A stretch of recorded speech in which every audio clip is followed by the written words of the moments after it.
Investors AMA here in DeFi Raiders Discord. I'm Relentless. I appreciate you all showing up. Today we're going to be talking to Tojo from Olympus Doge about his Olympus fork on the Doge chain.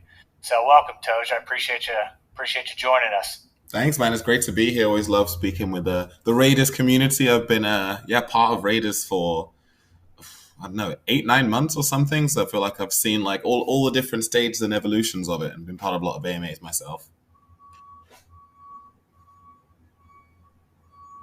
We're definitely, going through some changes right now as is everyone else and, everything else in the market. But, it's an exciting time for us, and we're happy to have an opportunity to give the Degens what they want here with your project. So awesome. We've been doing a lot of AMAs with like the bigger established teams, so I know everybody really wants to hear from the guys who give them an opportunity to make some money and do what they want to do. So excited for that. So if you want to go ahead and give us a background on yourself, how long you've been in crypto, what brought you to starting Olympus Doge? Yeah, for sure. So my background is, I'm originally from the UK, but I'm now currently based on the west coast of the United States. And my background is in real world business. So I ran my own sales and marketing company for 7 years, did that in the UK and did that in the States. And then when I moved out to the West Coast, one of my business colleagues is a huge investor in crypto. He actually currently runs he had an Axie Infinity guild that was very successful, and then they did a raise. So he's currently sitting on a couple $1 million in their treasury looking for places to invest that in.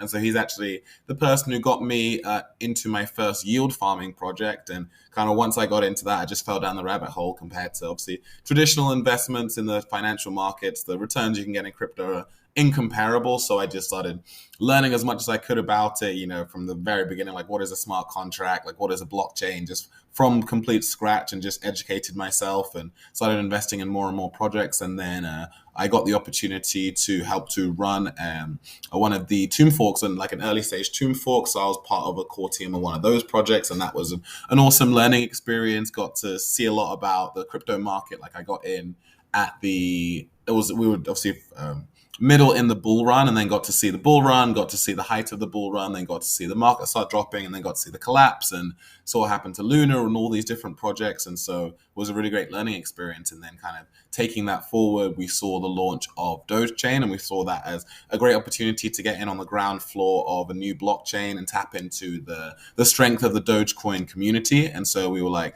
me and my two core team members, all of us have worked on previous projects before, and we thought, we should take our experience together and launch a reserve currency on Doge Chain.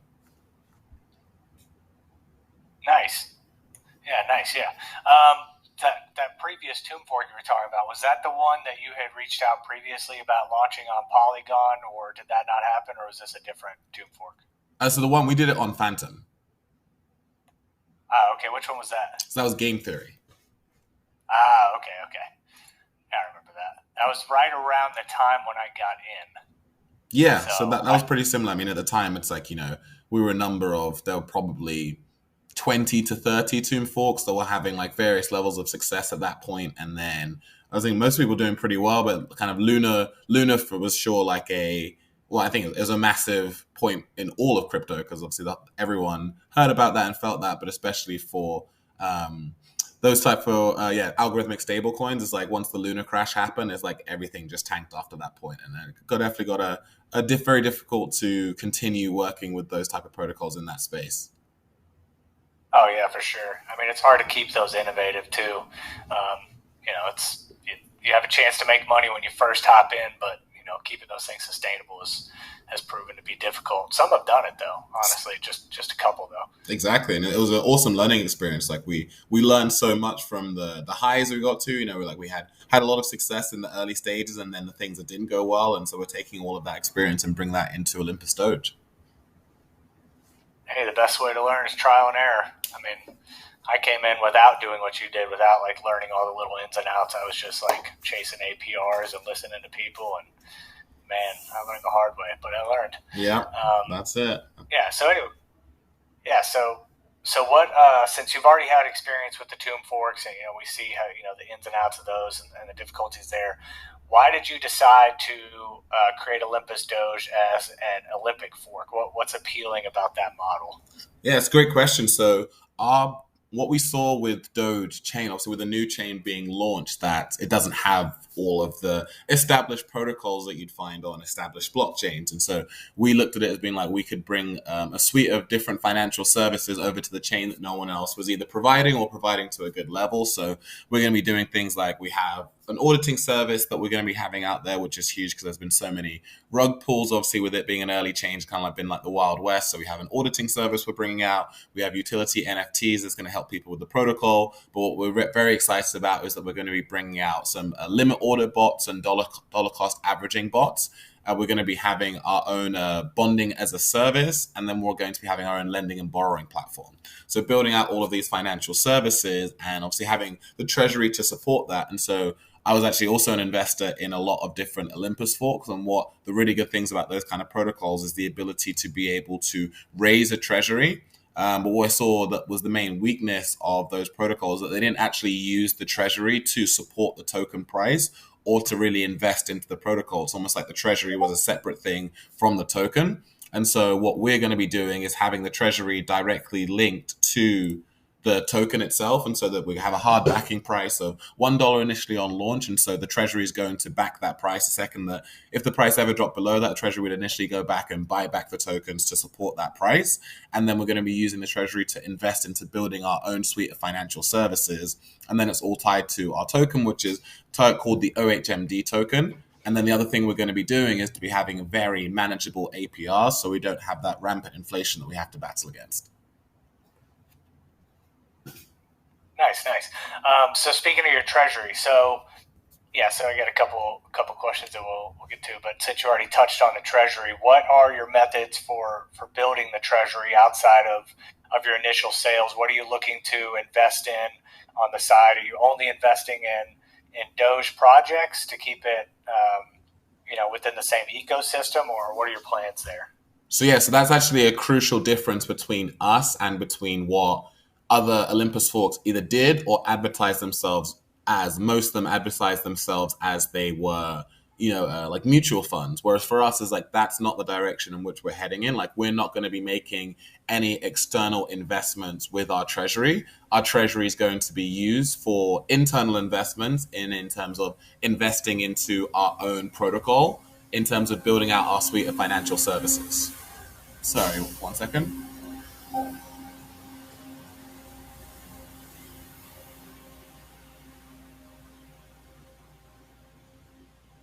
That was just a garbage truck going by.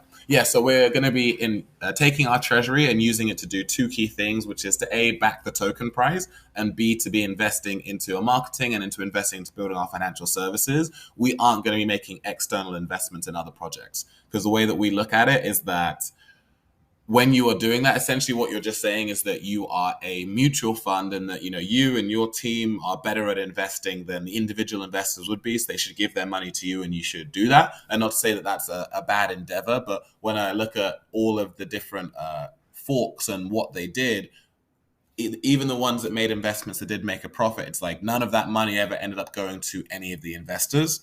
And a lot of projects have kind of advertised themselves as these type mutual fund type investment, but we really haven't seen a ton of them be super successful. And for a lot of people, it just makes more sense to make those same investments yourself.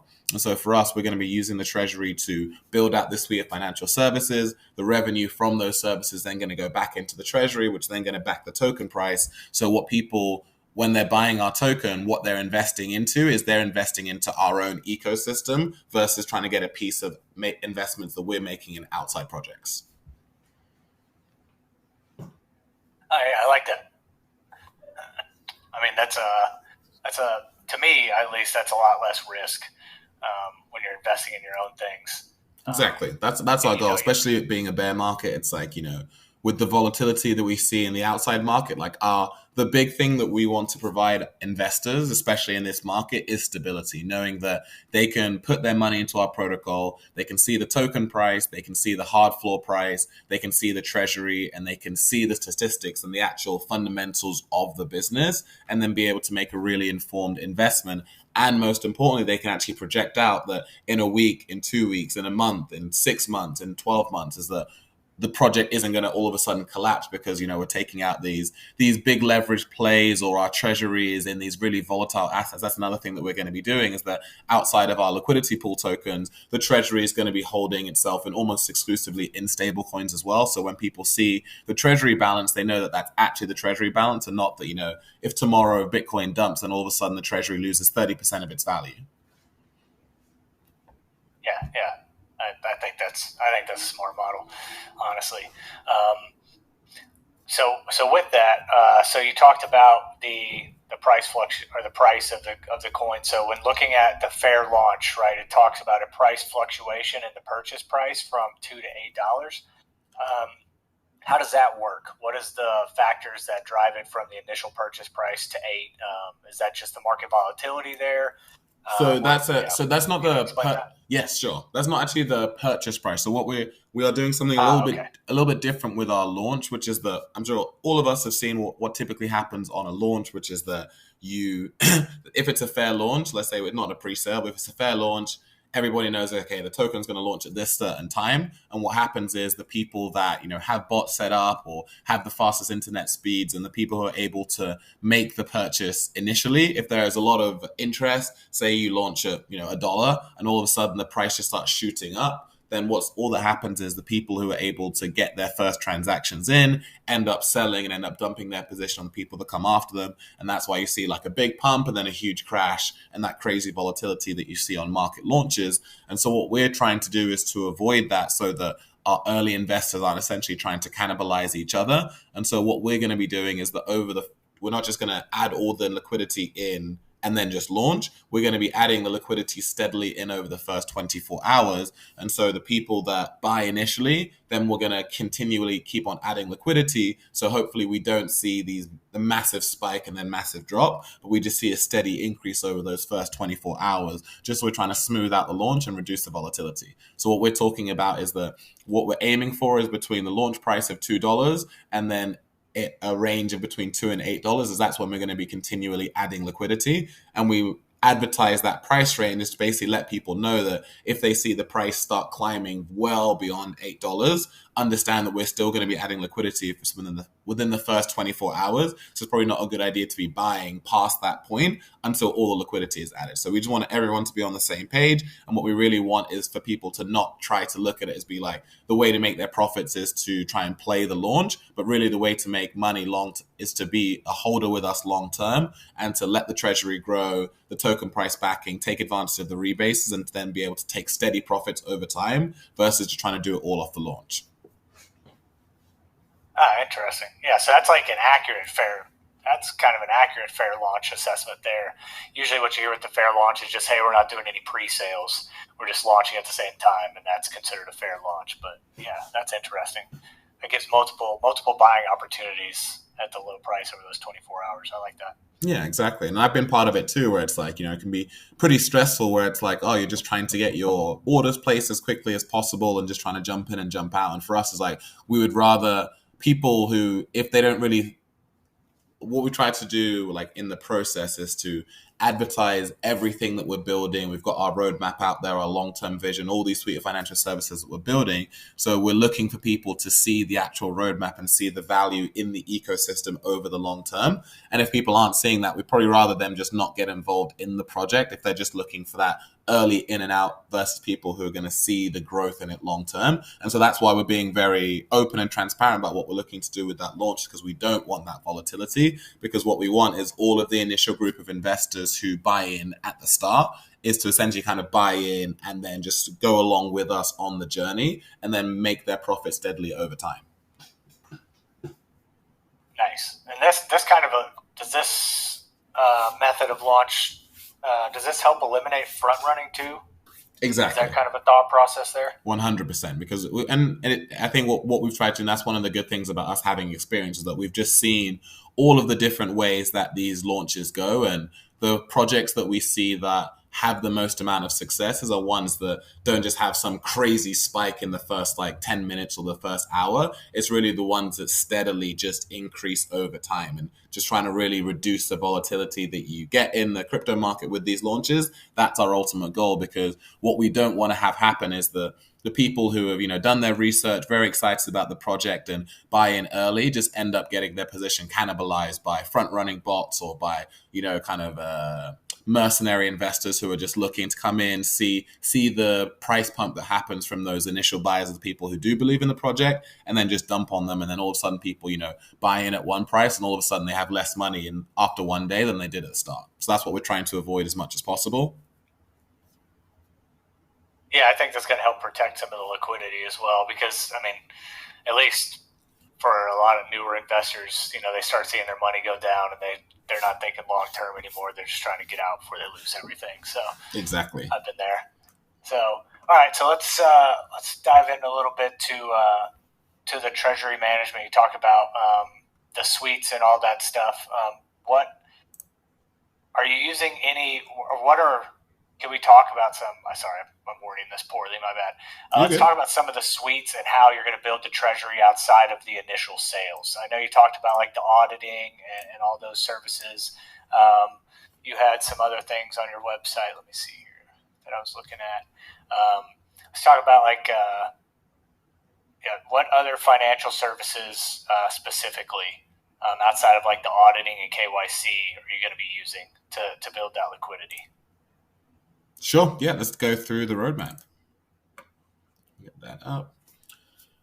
So in order of what we're doing kind of post-launch, so the first things that we have is that from launch, we have our auditing service available. So we're going to be primarily focused on Doge chain projects. Anyone can actually come to us, but obviously on Doge chain, for anyone who's been investing there, you see that there's been a lot of low quality projects, a lot of rug pulls. So our plan is that as our reputation and as our success grows on the chain, then also us having the stamp through our auditing service will get more and more popular. And so that's going to be available immediately. And obviously the profits that get made from the audits that we run will then be going straight into the treasury. The next thing we have coming out is NFTs. So we worked with a very popular and successful NFT maker called Henry from Phantom Lords, who has a lot of successful NFT collections out there already. So he's already made this collection for us. And so we are going to be having that collection. Some are going to be available for sale, some are going to be available for giveaways. And so the revenue from those NFTs is also going to be going to the treasury. Once we have that, we also have our liquidity manager bot. And so one of the key features of our protocol is that we have this liquidity management bot, which is going to be guaranteeing the hard floor price. So if the price of the token ever dropped below that point, the liquidity management bot jumps in and then it backs the price. Then it also is selling tokens when the price is very healthy to then fund the buying back as well. So very similar to Hore's liquidity management service. And then we're going to be offering that as a service. We have Olympus Doge Pro, which is our bonding as a service. So all the bonding system that we have built, again, other protocols that want to be able to take advantage and sell their own bonds, they can then buy that service from us for a fee, which again goes into the treasury. Next up, we have the dollar cost averaging bot and the limit orders. So it's for people who are long on Bitcoin, Ethereum, Dogecoin, any of the coins that they want to participate in. The bots will just have it set up so that they can put in an amount of stable coins and on a set amount of time periods, whether it's once a day, once a week, once a month, then the bot will just automatically buy however much they set up. So whether it's, once a week they want to buy $500 worth of Bitcoin, it will just do that for themselves automatically so that they know that they're buying into the market at intervals. And so we have that coming out, and then we have limit orders so people can place orders at different price points they want to.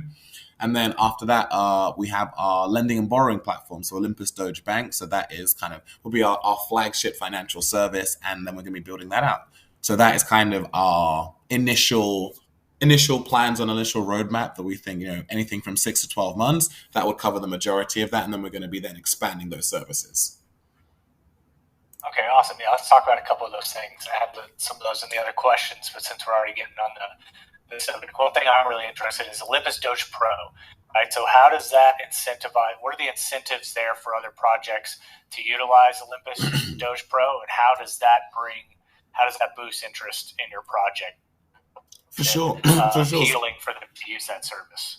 Yeah, so this is something that became a key revenue driver for Olympus DAO themselves, was offering their bonding system as a service to other projects. And so for us, any project on Doge chain, and beyond that outside of the chain that doesn't already have its own treasury set up or doesn't already have an easy way for it to be able to raise funds outside of just it having outside of the project having its own supply of its own token, then they'll be able to offer bonds through us. And so whatever tokens they want to offer those bonds in, where people can, it's the same way the bonding system works, which is that you give the project an asset that you have, and in return they give you their tokens or one of their tokens at a discount.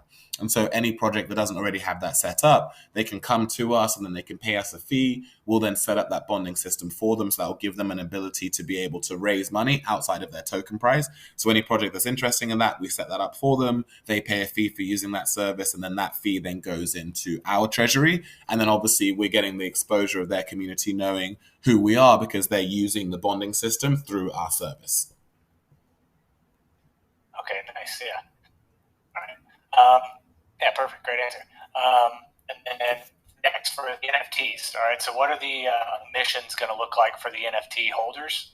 And I know there's a limited quantity. There's only 777. How many of those are actually going to be able to go to holders? And then what benefits do they get from those? Yes. So let me get the docs up because we have that all written there. 1 second. I see that you got the 9 batches. Some are reserved for Mr. Henry, and then marketing and stuff like that. So yes. So let me get, where is that? 1 second.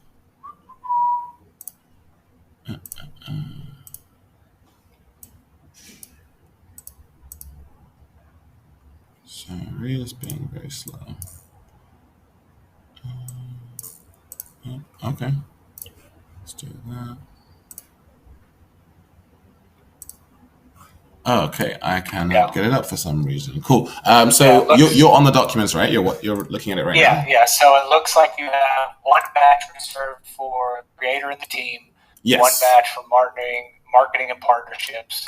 2 for community events, which I assume is giveaways, things like that, prizes, and then you've got 3 for bonding and 3 for flash sales. So it seems like the 8 for the community events, bonding, and flash sales will actually go towards the community. So what are the benefits of those 8 batches to the community? Yes. So the benefits of like holding the NFTs is like twofold. So you get the initial benefit of like what the NFTs actually look like. So we think the design for them is very cool. Like I said, we got Henry from Phantom Lords to make these NFTs for us, and they have a very cool design. They're kind of like pixelated NFTs, and they're Doge themed. It's kind of like medieval Doge knights. So very cool looking NFTs. So you have them from the art perspective too, which we think is very important. And then in terms of utility, they're actually going to be giving holders a boost in terms of the APYs that they're getting from the protocol.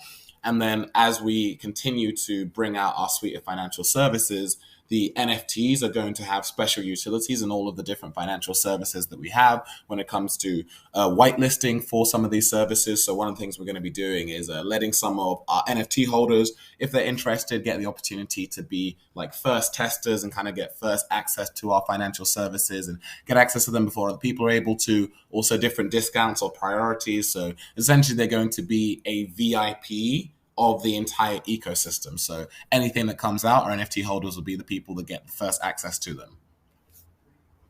Okay. And are those going to factor into governance of the protocol at all? We don't have an official like voting system type thing set up, but like what we've seen from, obviously a lot of these reserve currencies, excuse me, model themselves as DAOs. And what we've seen is that it's not a model that really works very effectively, especially in crypto with the speed at which things move. So we don't have an official like governance system set up like that. It's more a case of we just are very, very plugged in with our community. We have our core team members and our team of moderators and administrators in all of our social channels constantly. And we're always open to get feedback from any of our community, but we don't have anything official set up like that. Okay. Yeah, I appreciate the transparency there. I know that's some concern for some people, but having the DAO model in a way, but I think as long as, you're providing that constant feedback and listening to your users, Yeah, like that's the most important thing because the reality is like whether you like have official votes or what in terms of like having a snapshot system, sometimes it can be it can be difficult based on your tokenomics of actually having the voting be an easy thing to do. If people miss the votes or how do you weight it, and there's a lot of different things that go along with that. So we've just thought that it would just be a simpler model to let people know what our plans are for different things and get as much feedback as we can. We do a ton of different AMAs, so we give people an opportunity to hear from us directly, to ask questions, and we really want to just have our finger at the pulse of what our community are thinking, what our community want as much as possible. Yeah, makes sense. What was the other thing I was gonna add on here? I was gonna talk about. I'll figure it out. Okay, so let's talk about. Oh, I know what I want to talk about. Your lending and borrowing platform. Did you guys model that off of an already previously successful lending borrowing platform, or what was your approach to that? Yes, we are modeling off of that. So that is something that is like we went through the roadmap item. I think that's item like number 7 or 8. So that's not something that's built yet. So we have two different options of styles of lending that we're looking at, as well as go kind of more the Aave style of lending or go more what Wonderland did with their style kind of single-sided lending. And so we still haven't decided which direction we're going to go in that yet. And we're also going to be, again, getting feedback from our community about what style they would like to see most. And then that's what we're going to do.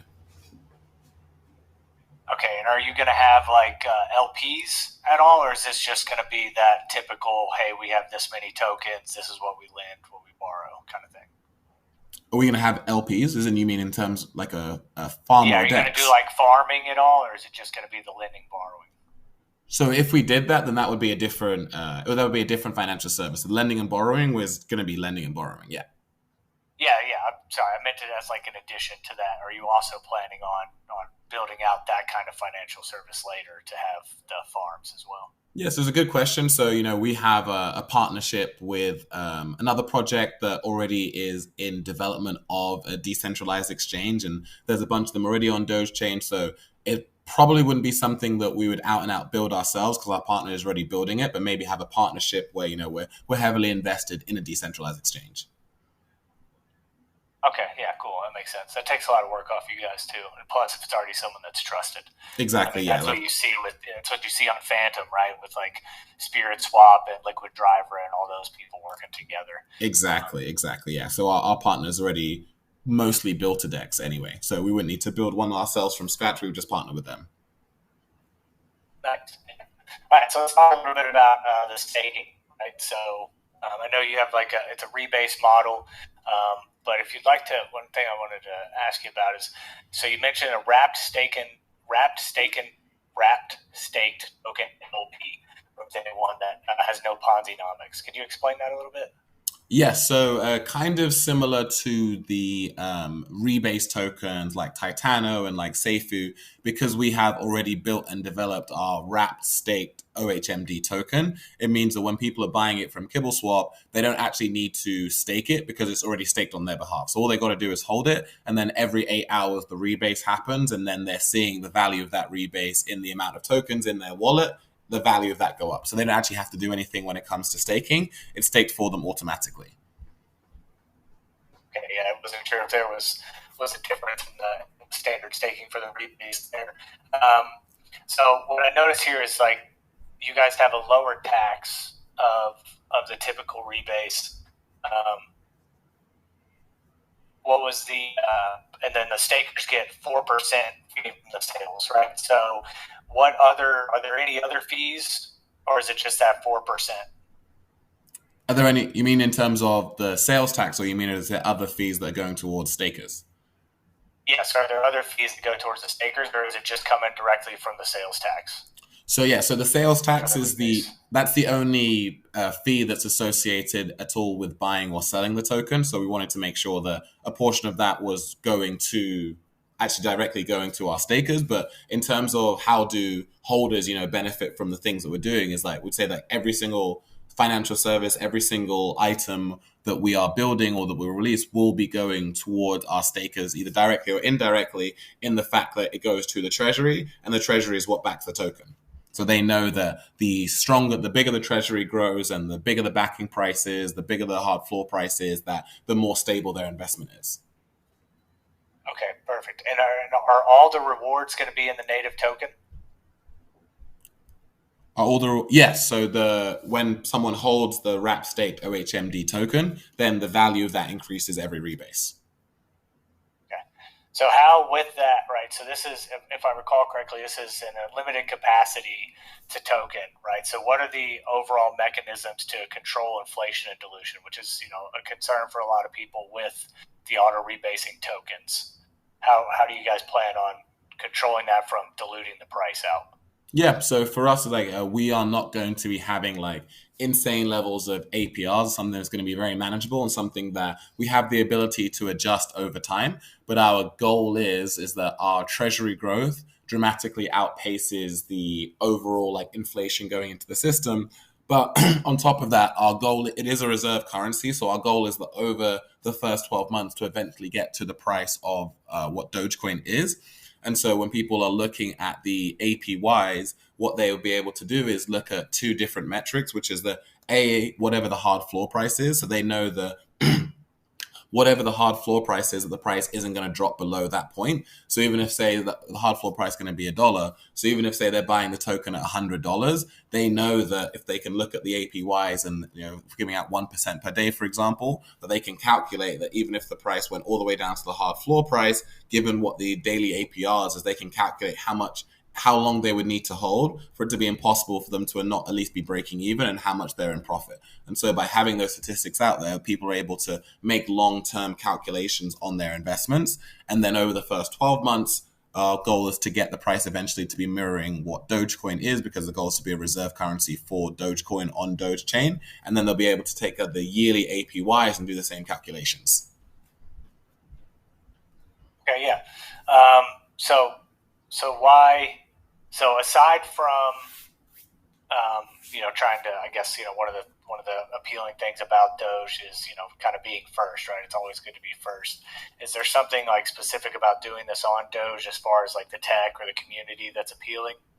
The community for sure. Number one, I mean, if you talk to the average person in the world, it's like probably most people would know what Bitcoin or have heard of Bitcoin, and then probably shortly after Bitcoin, you'd find Dogecoin come up first. And so the ability that Dogecoin has had to be able to kind of break through the ether and get into the public consciousness and the mainstream, the market cap of Dogecoin, the amount of holders, the passion in the community, like we think that it really doesn't have another comparison in terms of that type of community coming around the coin. But also the weakness of Dogecoin is that it doesn't have any utility, which is why Doge Chain was something that the team decided to build and put out into the market, and why we decided to build on the chain itself, is kind of leverage the extremely strong community they have within the Dogecoin holders and be able to encourage those who aren't already a part of decentralized finance to then come on to Doge Chain, be able to have utility for their Dogecoin.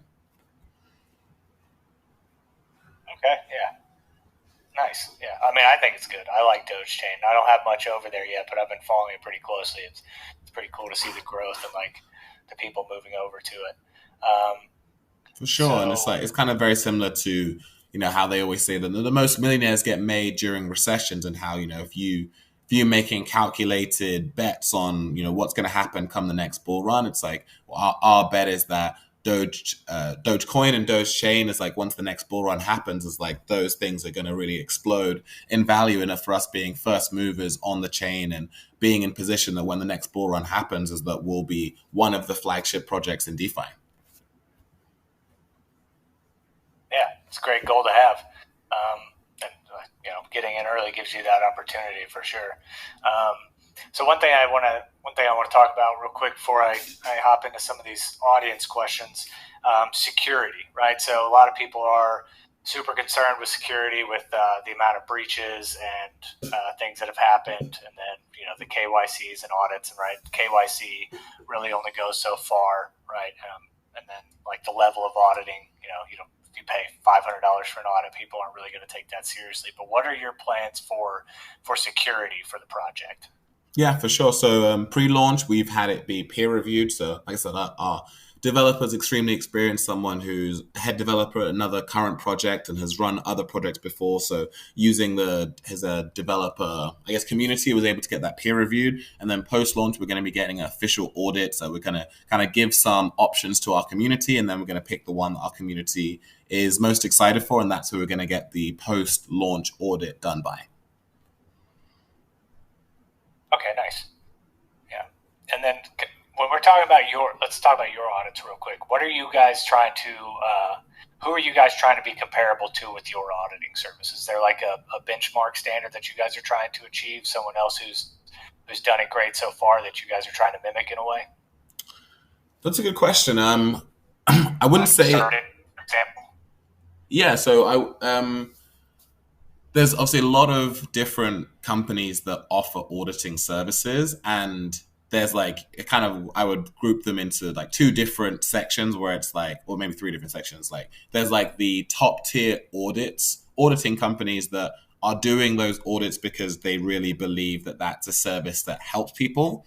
And then I would say there's like the lower level audits where it's really just more about kind of a profit generating method. And then there's kind of the kind of more scam audits where it's like, they give it to like the fourth intern on their team, and they really just giving kind of like a rubber stamp of approval, and it's like the audit doesn't really mean anything.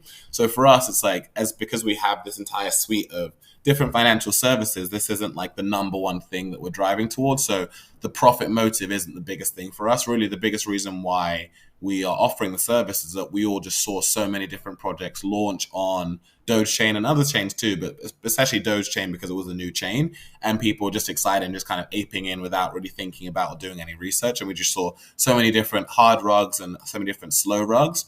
And so for us, our motivation behind it is really to try and protect as many investors as possible, and to really do thorough deep dive audits and give people real recommendations. And when there are any different kind of security concerns, to really have that be very visible and very public, so people know it's like, hey, before you invest in this, understand like, here are the risks with this project that we found in the contracts, in the code, or it's something to say, hey, to the best of our knowledge, we haven't found anything, but still do your own research. So for us, it's like Certic is a good example of a company we believe like conducts a pretty solid audit, but for us, it's really more a case of what our motivation is, protecting investors versus it being a large profit motive. Okay, yeah, that makes sense. That's a good answer. All right, so I'm going to hop into some of these community questions. Actually, if you want to, we've talked about a lot of this stuff, Tojo. If you want to click that AMA questions link above Raider stage, see if there's any in there. I'm trying to read through them to, not recover anything we've already talked about here. Sure. You see any of that there? So Bablu said, what are the methods we make profit and income? So I think that was answered. We talked a lot about what we're doing with our treasury and the financial services. Doctor seeing many products. Instantly, you have good partners, marketing, community designers. I guess you could hit on Logus's question there about like your partners and marketing plans.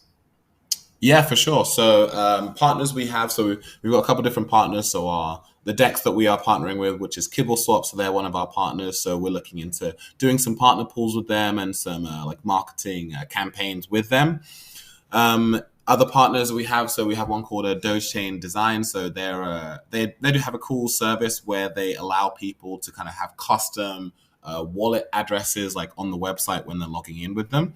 And I'm actually part of a Doge Chain founders group. So it's a bunch of either like project leaders or developers who run projects on the chain as well. And there's a lot of collaboration that happens in that group. It's been a really helpful resource for us to have. When it comes to marketing, so our plans is really what we're looking for is organic growth, and this is one of the things where experience comes into play, because we've been approached by so many different marketers, but for anyone who's run a project or has really seen it in the space, is that the vast majority of it is not very effective. And so what we're focused on is organic marketing. So we have partners working with us on Twitter and on YouTube who are going to be advertising the project. We have our team of different moderators, and we're part of many different groups, especially with Doge. With Doge Chain, the majority of the action we found has been on Telegram. So we have a Discord that is active, but we found that most of the Doge Chain investor groups are on Telegram. So I've been like on an AMA campaign basically over the last couple of days. I think this is the fourth AMA we've done in the last 2 days. And so we're basically going to all of these different investor groups, telling them all about the projects. We have lots of different groups of private investors too who are investing in the project. And so that's really our goal, is to kind of get ourselves known in the space among the people who are already in Doge Chain. Like, that's our number one goal. And then our second goal is to then start attracting capital from other chains onto Doge Chain. So getting onto different groups, whether it's Phantom, Avalanche, Ethereum, and to get that capital to bridge over onto Doge Chain and go from there. So liquidity management bot catches. What experience and knowledge do I need to create and interact with a bot? So this bot would be for projects, not for individuals, because the bot would help the projects themselves be able to manage, basically market make for the individual projects themselves. Yeah, there's been a lot of stuff about the bots, and I know a lot of people are interested in how they can use them themselves. But I think there's two different there's two different types. There's a misunderstanding there about how it works with the project and how it works with you running it yourself. Yes. So the liquidity management bot is for projects, and our project is using that in terms of our own market making. And then we have the dollar cost average bot and the limit order bots, which I spoke about earlier, which is where people, so anyone doesn't know, dollar cost averaging bot is they'll basically just be able to make regular buys of whichever token they want to. So they're just riding the wave of the market volatility and just making a long-term play on it. And then they have the limit order bots, which is at a certain price, the bot will then buy the token. So, if they think Bitcoin is going to go down to 17,500, they can say, okay, when Bitcoin hits this price, it will automatically buy it. So those are the two bots that we are developing, and we're going to have other different types of bots like that. You haven't mind to reduce the emissions. Yeah, we spoke about that already. So that is something that we're planning on doing, which is that dynamically adjusting the APY over time to control the inflation. Yeah, with the APY, do you guys have a starting point in mind? So we do. So we really are focusing on the daily APR, because the APY is also affected by how many tokens are staked in the pool. So again, how many people have bought the wrap stake token. So that APY number will fluctuate, and so we just look at the daily APR, which is what we can control. So on launch, that's going to be in the 1% to 2% range, and then long term, we're looking for that to not be exceeding the 1% range. Okay, nice. Mm-hmm. I think that's relatively sustainable. That's what we've seen. 1% daily APR, something that we've seen other projects be able to keep going for good amounts of times, and especially as the treasury is going, that becomes more and more sustainable the longer the runway goes. Yeah. Can you list? Yeah, I think gone are the days of what was it, Galaxy goggles? I was around when that was going on. That was something pretty wild for sure. Yeah, that was insane returns, but obviously clearly unsustainable. I think that was the height. I think if any point could be the height of the bull market, I think Galaxy Goggle is that, where it's just like, what do they call it?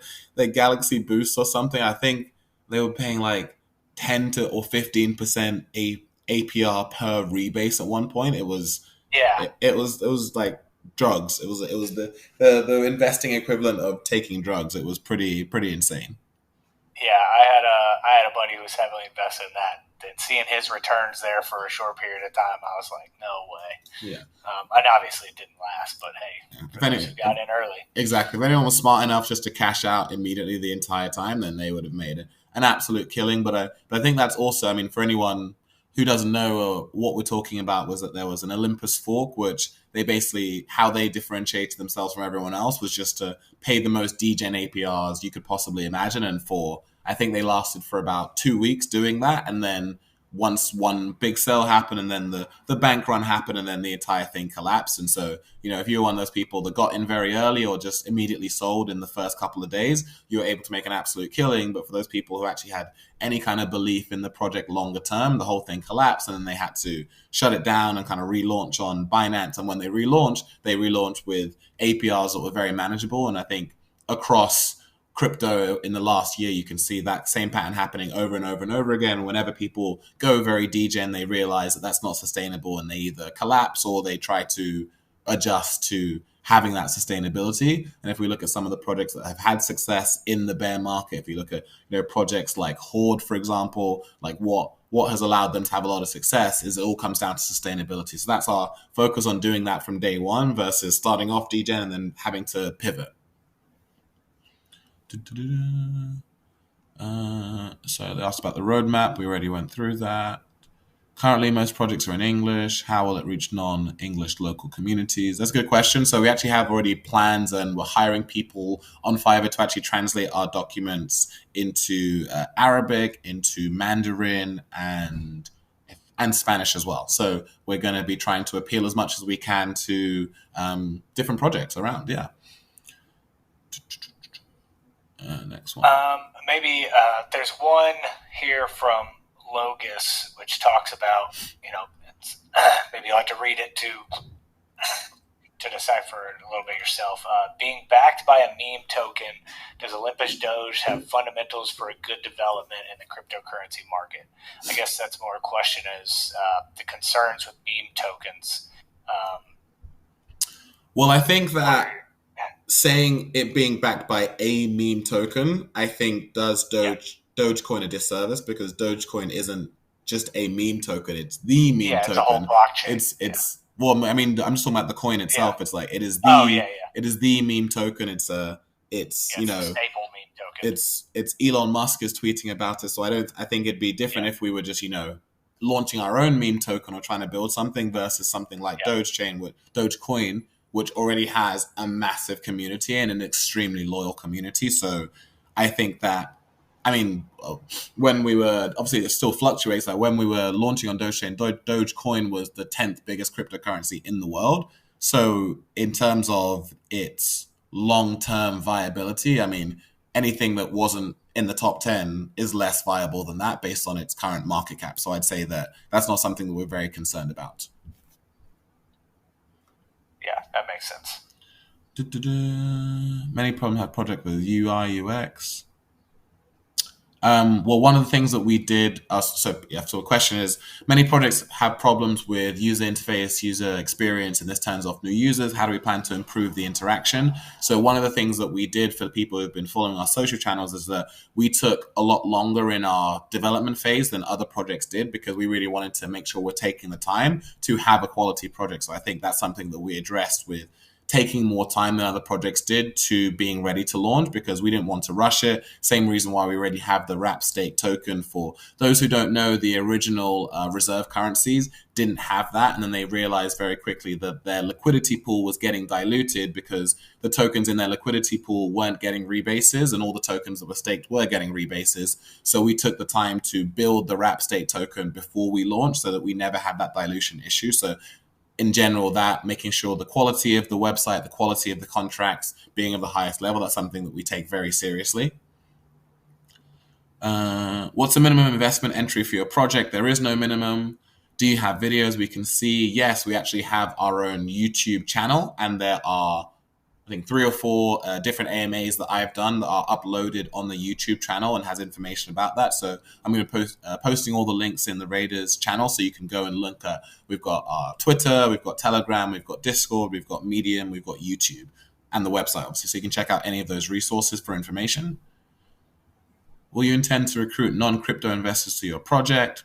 So the way that we look at it is that we want to conquer one space at a time. So goal number 1 is to become the biggest project on Doge chain itself. Goal number 2 is to then attract capital from other blockchains to then come and join us on Doge chain itself.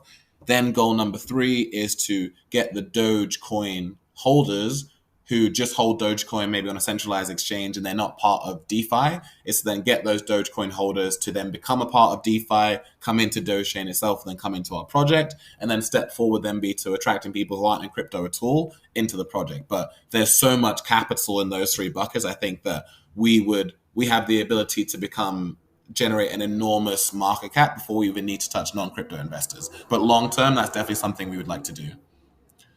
Many Yeah, projects. and I think that's something that's gonna as I mean you're starting to see like the slow mix. I mean with everything that's happening on the legal side of everything, and just the fears with like the traditional financial markets. I think that's something that when traditional investors really start to look into crypto, which might not be relatively soon. I mean, it could be relatively soon. They're going to look for the established projects that made themselves a key player here already, and that's what they're going to naturally lean towards, anyways. Exactly, yeah. So we think it's like, you got to win your individual battle first, and then you got to take it step by step by step. I think that's the smartest way Yeah, to do it. Many projects look great on their white paper and roadmap, face a lot of difficulties when trying to implement the project mission and end up with failed. How do we find to overcome the obstacle? Three core issues: security, interoperability, scalability. Okay, that's the second part. Oh no.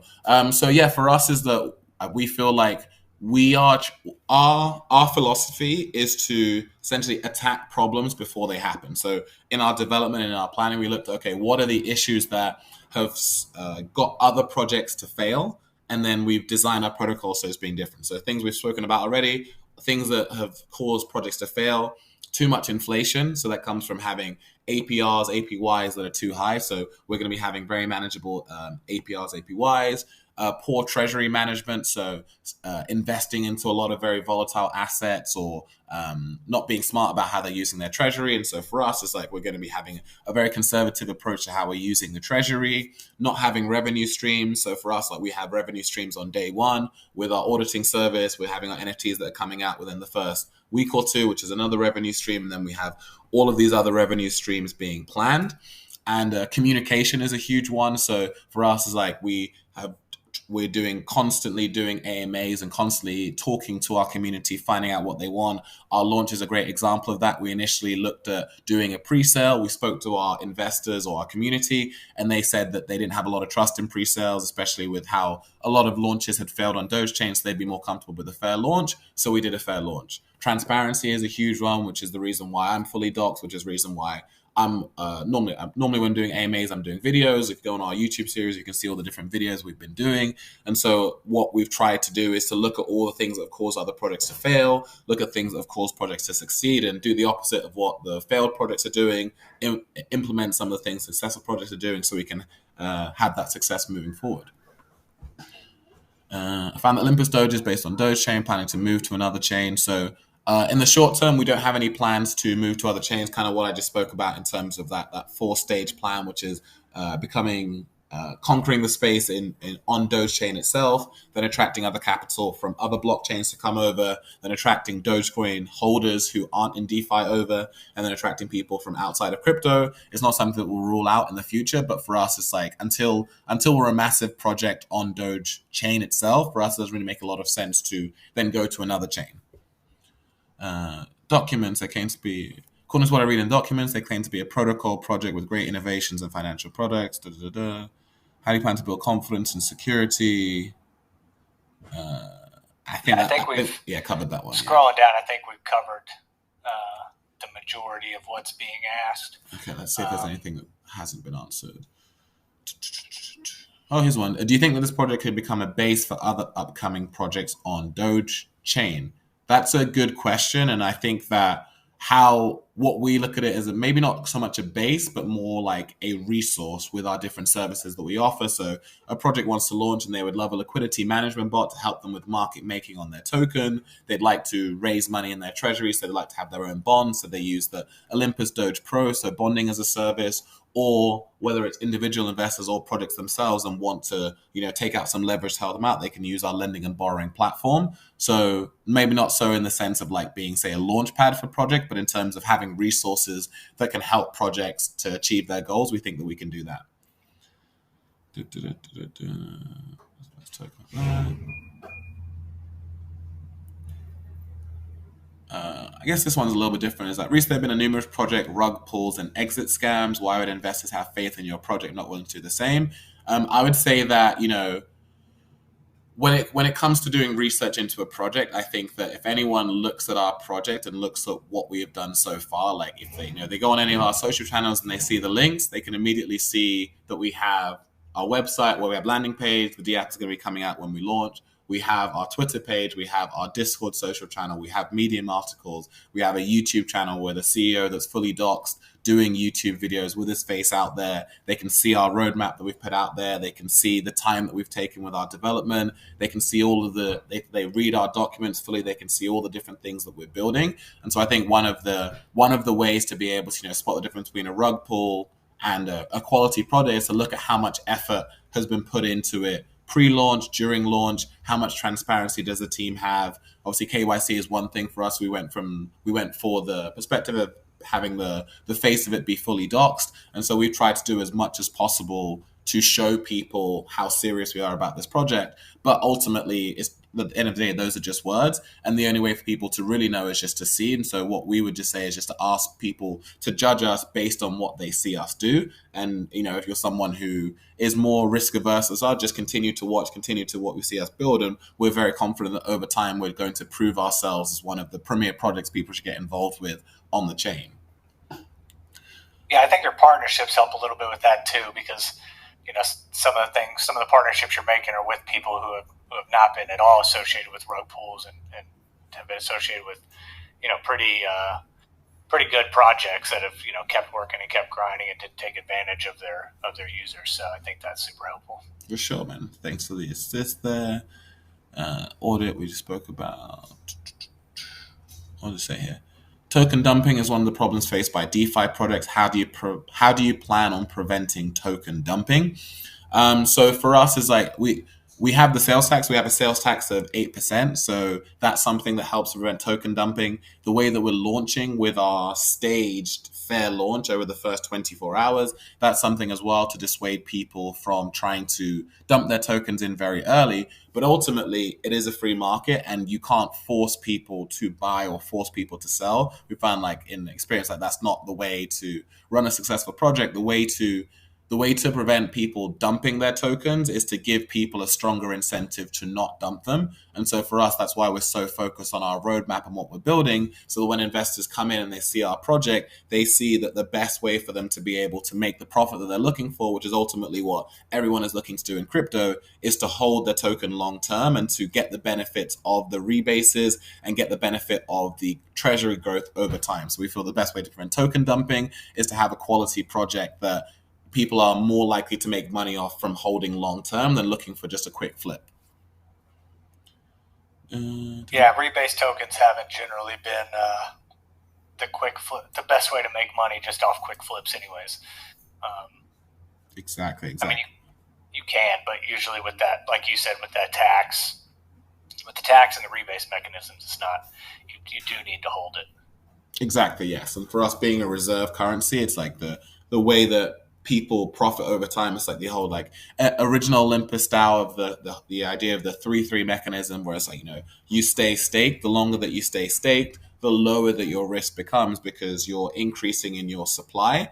And for people who were involved in those initial reserve currencies, and when the reason why that didn't work is that because the whole idea of having the treasury is that the treasury would be used to back the token price. So when you're doing your calculations of buying, if say the hard floor price is $1 and the token price is $50, well, you can look at what the APR is and you can calculate, okay, if it's $50, even if the price drops all the way down to $1, I know that it's never going to drop below this point because it's backed by the treasury. Therefore, if I hold for, let's say it's 1% per day. So I know that if I hold for 3 months, I'm going to be in profit. But the reason why that didn't actually work with the original reserve currencies is because the treasury didn't actually step in and back the price at whatever their backing price or hard floor price was.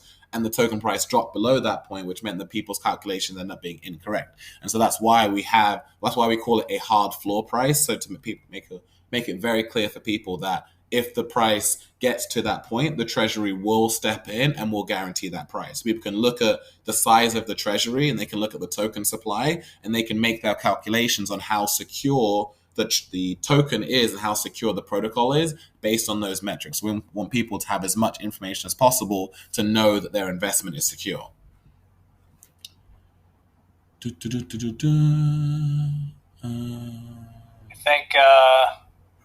I think the last question here from Logus that you might a couple people have asked about are limitations, obstacles, weaknesses in the development of the project, and how have you managed to overcome them?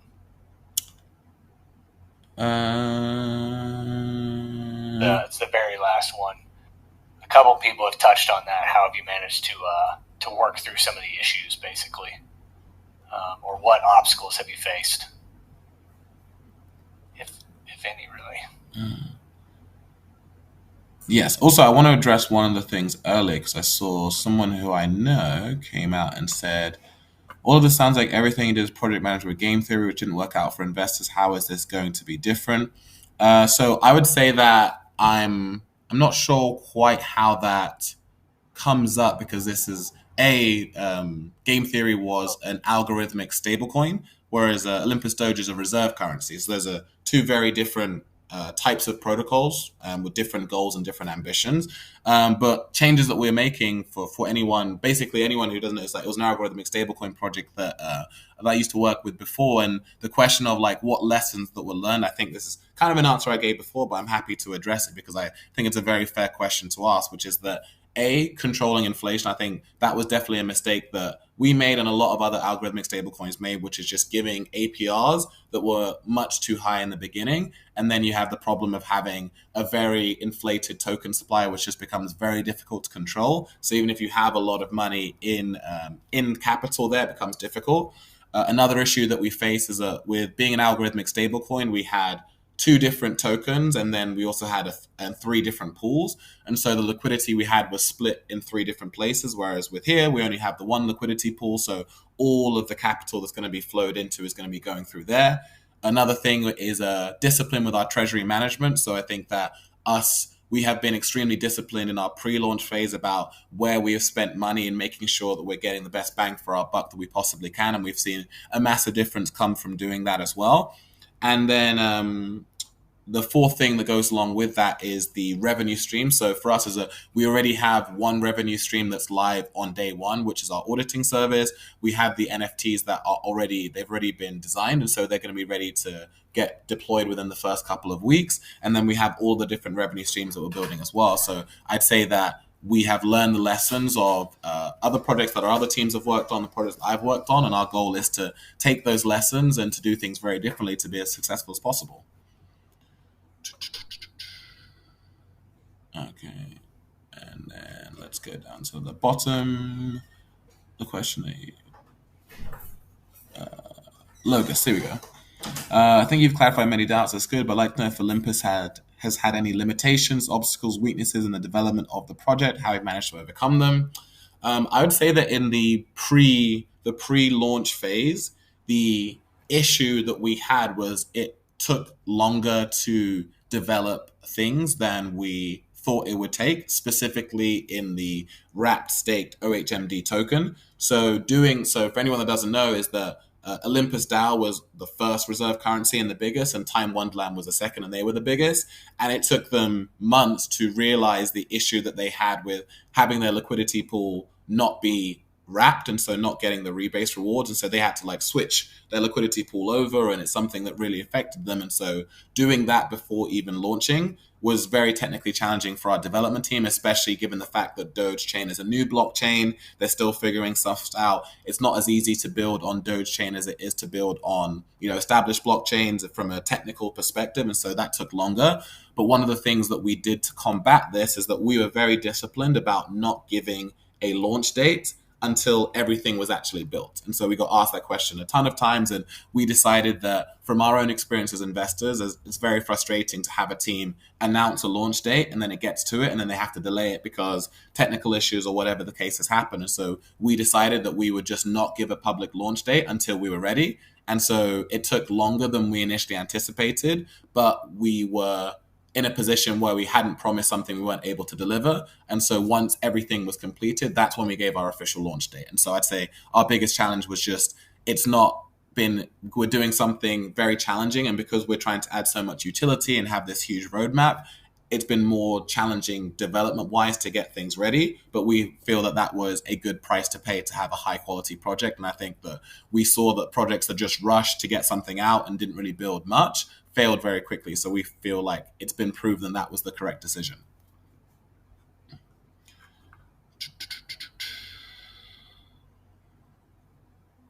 Oh, this is a good All right. question. So I think the more legit ask a good one. Instead of the big plans for Yep. being just the three of you, see that teams take on too much, we don't have enough time to do it all. Do you have the resources to expand the team if needed, even in a bear market? That's actually a great question, and that kind of ties into our treasury management plan. So, like I was speaking about earlier, as opposed to using our treasury to invest into, say, like buying other tokens or buying NFTs, what we're going to be using one of the key jobs of the treasury is to invest into the project itself. So we're really looking at using our treasury and managing like a real business would do. And it's like one of the best things a business can do is to invest in itself, whether it's capital expenditure, whether it's bringing on, more factories, whether it's more staff, or it's better staff. So for us, one of the first items, we already have so our head developer already has partners that we have ready in line to bring on board for us to help to accelerate our development timeline. The three of us is also that's the core team members who work full time. We do have a team of I think 6 or 7 other moderators and people who are going to be growing and become full time members of the team as well. But that's definitely part of our plans is to as we grow and as we expand to continue to grow up the project. But we felt that rather than having these huge expenditures initially, we'd rather start lean and small and then grow over time, just to be smart with how we're spending our money, especially because we're all self-funded. Yeah, definitely the right approach there.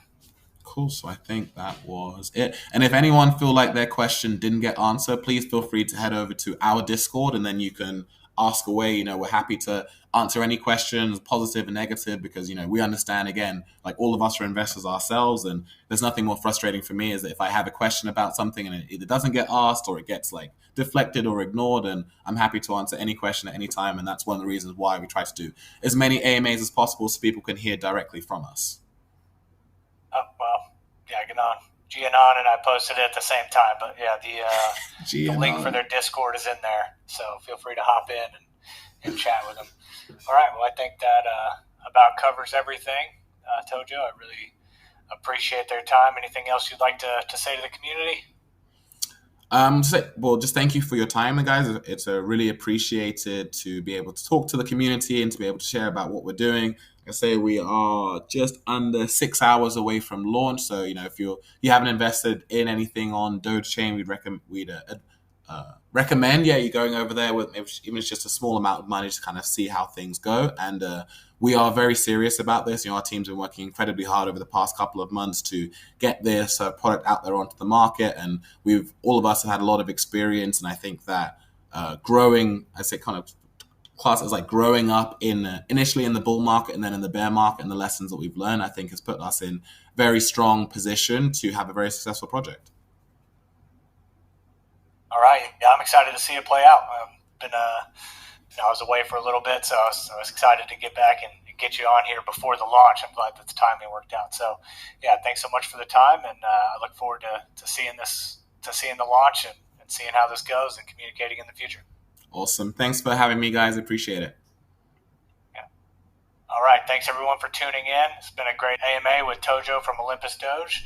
I am Relentless on behalf of DeFi Raiders. Thanks so much for joining us today. Log on to our YouTube channel and watch the video. If you missed the rest of it, we'll be uploading the full audio plus a YouTube short soon. Or if you're seeing this for the first time, be sure to like and subscribe. Thanks again for joining us, and we'll see you next time.